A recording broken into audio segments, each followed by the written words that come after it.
Imagine a giant chessboard, not one with rooks, knights, or bishops, but with cargo ships, oil tankers, and maritime trade routes. There are no gunshots, no smoke or fire, but change is happening. Step by step, route by route, iceberg by iceberg.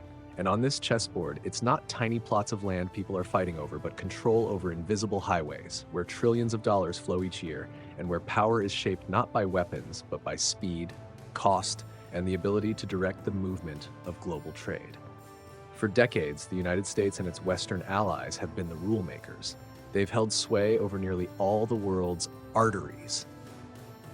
From the narrow Strait of Malacca to the strategic Suez Canal, from the Mediterranean to the Atlantic. These routes are not just corridors for goods, they're stages where power is displayed through aircraft carriers, military bases, and multi-layered alliances. And when a country dares to act against Washington's wishes, a single signal from the Pentagon can send oil prices soaring, rattle global markets, or leave a wheat ship stranded in the middle of the ocean. But no one can maintain order forever in a world that's constantly changing. As global temperatures rise year by year, Arctic ice is melting faster than anyone predicted. And that's not just an environmental alarm bell, it's a new gateway for strategic ambition. A route once thought to exist only in futuristic maps is now becoming reality. The Arctic Express, the frozen corridor, is no longer just a name in research papers. It's coming to life through icebreakers, newly built ports, and satellites orbiting the North Pole. And no one is pursuing this path more aggressively than China and Russia. One is the world's factory in desperate need of new shipping lanes that can't be squeezed by the West. The other, an energy superpower with territory stretching into the Arctic. Both understand, unless they can break free from America's stranglehold at sea, they will never truly gain strategic independence. But the Arctic Express isn't just a commercial dream. It's a geopolitical lever, a plan B in case of war, a cold and quiet challenge to Washington, declaring that the 21st century will no longer be shaped by the West alone. And right now, as you listen to this, hundreds of military analysts, economists, engineers, and politicians are silently monitoring every small shift on that icy sea, because they know whoever controls the route controls the world. And to understand why the Arctic Express has America and the West so uneasy, we need to revisit something that seems obvious. Where has U.S. power, from the 20th century to today, really come from? The answer doesn't lie on land. It lies in the oceans. It's no coincidence that the United States, a nation nestled between two vast oceans, rose to become the world's #1 superpower throughout the 20th century. Behind every economic, military, and diplomatic achievement Washington has ever claimed, there has always been the shadow of a powerful fleet, tightly guarded shipping lanes, and a strategic vision deeply rooted in the oceans. The modern world runs on maritime trade. More than 80% of global goods, from oil, coal, and wheat to steel and microchips, travel by sea, and many of those shipments pass through narrow choke points, places that are easy to control, easy to block, but also dangerously vulnerable. The US and its allies understood this early on, and they acted like gatekeepers. From Singapore, with the Changi naval base, to Guam in the middle of the Pacific, Diego Garcia in the Indian Ocean, and the vast NATO network stretching across the Mediterranean, together they form a web of power that spans the oceans. The so-called freedom of navigation that the West often invokes is, in reality, freedom on their terms. Countries like China or Russia, despite having ships, technology, and vast resources, are still bound by a maritime structure they don't control. Especially for China, the world's top exporter, the vital trade route through the Strait of Malacca is a strategic bottleneck. A single disruption there, or a decision from the White House, could delay the supply chains of thousands of factories in Guangdong, Shenzhen, or Shanghai. In strategic circles, this is known as the Malacca Dilemma, a constant psychological pressure at the national level. And it's not just Malacca. There's also Hormuz, through which Middle Eastern oil flows, Panama, connecting the Atlantic and the Pacific, Suez, where one stuck ship is enough to shake the global economy. These choke points, all under the control or influence of the West, are critical vulnerabilities for any nation trying to go against the old order. Meanwhile, the US doesn't just control the routes, it controls the rules. It watches with satellites, warns with fleets, and enforces with security pacts. That's why any nation seeking independence in trade must find a new path, one that isn't controlled, isn't monitored, and can't be severed during a crisis. And when the South is locked tight and the West is riddled with instability, the eyes of strategists in Beijing and Moscow begin to turn northward, to a region once dismissed as wild, frozen, and unreachable. But history has a way of reviving dreams long thought buried. That's when the Arctic Express emerges, not just as a new shipping lane, but as a symbolic rebirth of ancient ambition. A once-forgotten icy passage is returning, stronger, more strategic, an unspoken but resolute answer to the dominance of the U.S. and the West. The idea of a maritime route across the Arctic isn't new. It has haunted explorers, empires, merchant ships for centuries. As early as the 16th century, when Western fleets began their quest to find a shortcut to the east, they dreamed of a shorter, safer passage, ideally one that avoided seas controlled by rival powers. Back then, the Arctic was seen as a sacred and mysterious land, both a beacon of hope and a source of dread. The frigid winds, thick ice, and utter isolation turned it into a graveyard for more than a few imperial ambitions. But the 21st century is not the 16th. Technology has changed the rules, and climate change, one of humanity's greatest disasters, has ironically opened a door to new geopolitical calculations. The Arctic ice is melting faster than anticipated. Areas once frozen solid year-round are now only seasonally iced. And that's when nations long trapped in the West's strategic grip began to realize the ancient dream might finally become reality. In 2017, China and Russia officially launched a strategic partnership to open a new shipping route across the Arctic Ocean, calling it the Ice Silk Road. It's not just a poetic name, it's a political statement, a logistics strategy, and more importantly, a concrete move to redraw the map of global trade. The first Arctic Express route was designed like a frozen arrow. Goods move from Moscow or Siberia's industrial zones to the port of Arkhangelsk, then board icebreakers and travel along Russia's northern coastline through the Bering Strait, and finally dock at major Chinese ports like Qingdao, Shanghai, or Tianjin. The total journey is just about 13,000 kilometers, some 8,000 kilometers shorter than the traditional route through the Suez Canal. And notably, this entire route, from start to finish, has no U.S. presence whatsoever. For Beijing and Moscow, this is a matter of survival. It's not just about saving distance or cutting costs. It's about escaping surveillance, achieving shipping autonomy, and being able to move goods or even military assets without fear of interception. The Arctic Express, therefore, is far from a purely economic route. It's a strategic declaration, a contingency plan in the event of escalating economic warfare, and a quiet warning that the era of the West unilaterally setting the rules may be coming to an end. But it's not just about geopolitics. What's drawing the attention of shipping giants, logistics firms, and even national governments to the Arctic Express is something else, more practical, more immediate: time, cost, and risk. In a world where businesses measure every hour of delivery, every cent of fuel, and every choke point in the supply chain, the Arctic Express is emerging as a tantalizing experiment. And right there, commercial calculations begin to intertwine with geopolitical dreams. For multinational corporations, commercial advantage doesn't lie in political statements or geographic maps. It lies in numbers, delivery time, shipping costs, schedule reliability, and risk mitigation. The faster, cheaper, and more stable a route is, the more strategic value it holds, regardless of whether it passes through deserts, rocky mountains, or icy waters. And in an era where businesses live and die by delivery speed and supply chain continuity, the Arctic Express is being redefined as a shockingly pragmatic pathway. This frozen route significantly shortens transit time between Asia and Europe. Instead of taking 36 to 38 days to travel from Shanghai to Rotterdam via the Suez Canal, the Arctic Express can make the trip in just 20 to 25 days, saving nearly 2 weeks. With hundreds of shipments each year, that difference doesn't just mean time saved, it means millions of dollars cut from fuel, insurance, and labor costs. More importantly, it reduces the risk of goods devaluing, spoiling, or missing deadlines, critical concerns in the post-COVID world of fragile supply chains and logistical chaos.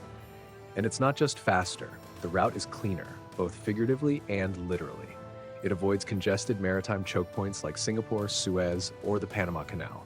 No pirate threats, no exposure to blockades, sanctions, or civil unrest. And crucially, it avoids the invisible grip of Western military alliances, something no traditional sea route can fully guarantee. With all these advantages, the Arctic Express is no longer just appealing to Russia and China.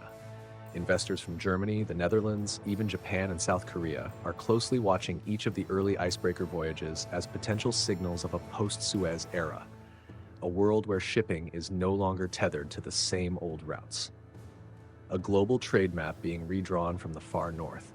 But beyond the shipping containers, the cargo ships and the liquefied gas vessels, something else is moving, quietly, yet no less dangerously. Because when a new route opens, especially one of high strategic value, the question is no longer just who's shipping what, but who might move something else along with it. And once the Arctic becomes navigable year-round, it won't just be an economic corridor. It could become a military one. The Arctic Express, once a route for commerce, is slowly beginning to resemble a stealthy, methodical troop movement operation, one that can't easily be stopped.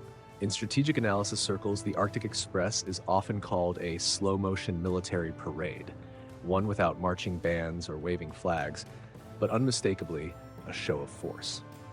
Because once you've carved out a shipping lane through territory once considered untouchable, what you're carrying isn't just cargo containers, you're carrying control, military reach, and a new kind of power. Quiet, but razor sharp.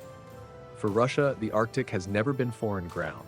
Since Soviet times, it's been seen as a strategic defense frontier, a special military backyard that only Moscow truly understands. The Northern Fleet, Russia's most elite naval force, operates primarily in this region, alongside dozens of radar stations, airfields, air defense missile systems, and refueling outposts scattered along the Siberian coast. In recent years, Russia has modernized nearly its entire Arctic military infrastructure, transforming what was once the edge of the map into a central pillar of its global defense strategy. For China, the Arctic isn't home turf, but it is a strategic escape route. The Malacca dilemma, the fear that the U.S. could easily blockade Beijing's vital energy and trade routes, has always loomed large. That's why partnering with Russia to open a frozen corridor is more than an economic decision. It's a survival move in the great game of global Go. China doesn't need Arctic military bases, just regular ship traffic, sensors, satellites, and resupply infrastructure. Every shipment it sends north is a quiet, deliberate imprint of strategic presence on the ice. What makes Arctic Express so dangerous is that it's almost impossible to blockade in the traditional sense. There are no choke points like the Suez Canal to shut down, no U.S. fleets permanently stationed there, and the harsh environmental conditions make it difficult for Western militaries to maintain long-term deployments. Meanwhile, Russia is already seasoned in Arctic warfare, and China is steadily building operational know-how. They're not loud, not flashy, but this frozen route is steadily becoming a fallback military corridor should the world spiral into full-blown confrontation. Of course, pulling off a strategy this intricate takes more than willpower. It takes technology, it takes money, and it takes sustained, calculated investment, from icebreakers and refueling ports to orbital surveillance systems. No nation crosses through 2-meter-thick ice on dreams alone. And from here, the story of the Arctic Express enters a new phase, where money, engineering, and the ambition to master the route will be laid on the table like chess pieces that may well decide the future balance of power. No route is ever opened by political will alone, especially not a frozen route like the Arctic Express, where cold can fracture steel and a single snowstorm can bury an entire cargo ship within hours. Turning a frozen corridor into a strategic shipping lane requires a different kind of power, the power of engineering, technology, and long-term investment.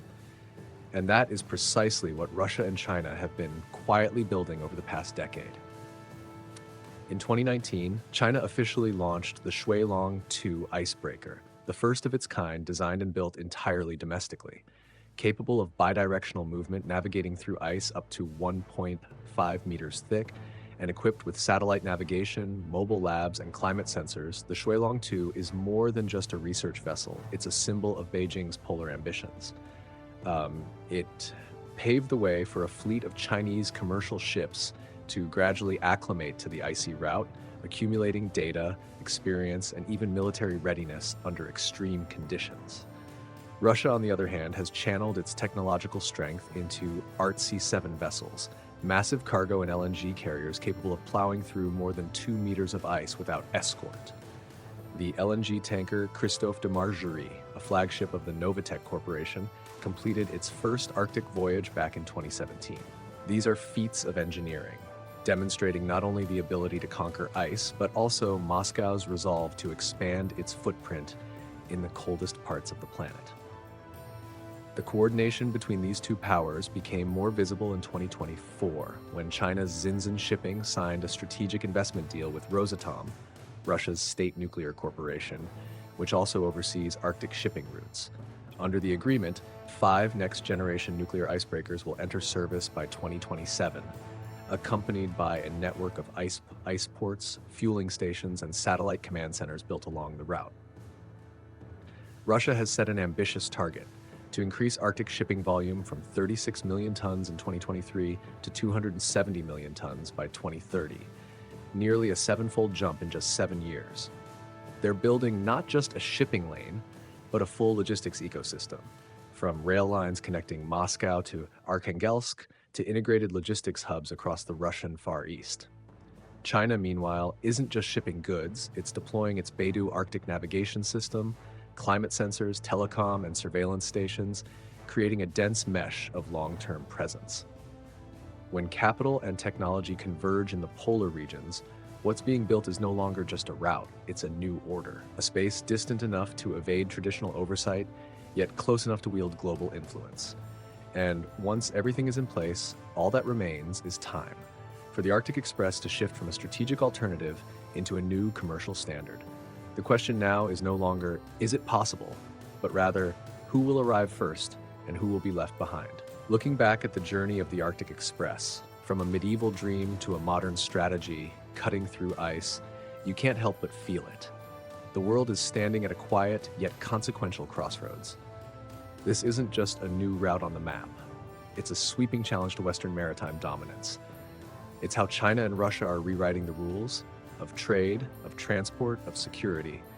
And more than anything, it's a calculated step in a long game, where each melting block of ice could shake the very foundation of global power.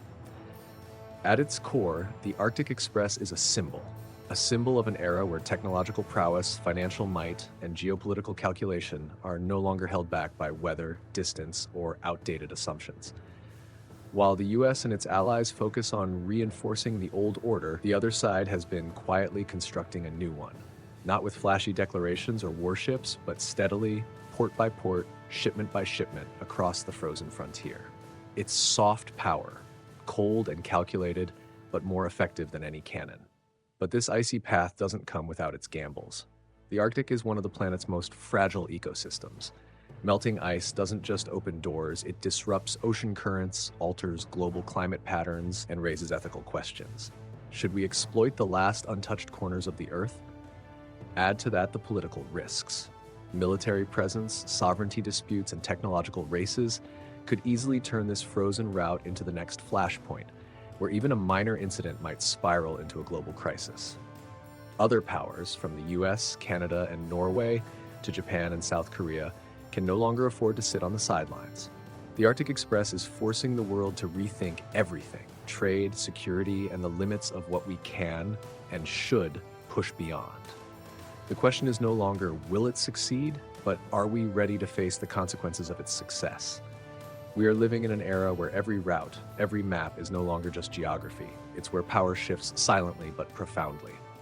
And if you want to keep following corridors like the Arctic Express, those spaces where the old world quietly collides with the new, don't forget to leave a comment with your thoughts and hit subscribe, because what's moving across that ice may well shape the future for all of us.